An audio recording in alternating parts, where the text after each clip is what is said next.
ኪዳነ ምሕረት ደጅ ሄዶ ያፈረ ማን ነው ወገኖቼ?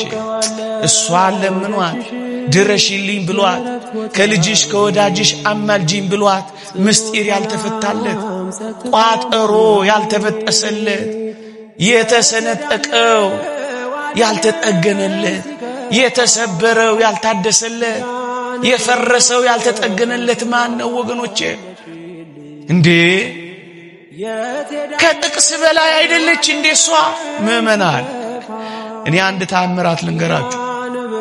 አንድ ሰው ለምስክርነት ቆሞ መጣ። ሚስቴ 4 ጊዜ ሰርጀሪ ተደርጋለች አለ።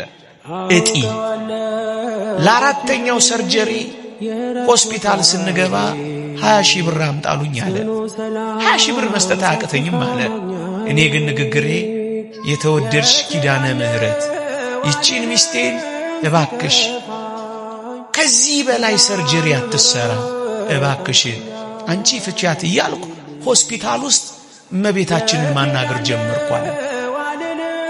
ከዛ ሪፈራሉን አለ የሪፈር ወረቀቱን ይዤ እኔ ግን የምነጋገረው ሚስቴን አንቺ አድኝልኝ እያልኩ እያወራው ባጃጅ ውስጥ ገባንና አለ ወደ ኪዳነ ምሕረት ቤተክርስቲያን ሄድን አለ።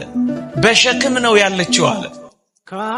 ልክ ኪዳነ ምሕረት ቤተክርስቲያን ስንገባ በሸክም የነበረችው ሚስቴ ቆመች። እግዚአብሔር ያሳያችሁ እጅግ ብርቱ የሆነው ምናልባትም ወደ ካንሰር ይቀየር የነበረው ያ እጢ የት እንደገባ አይታወቅም።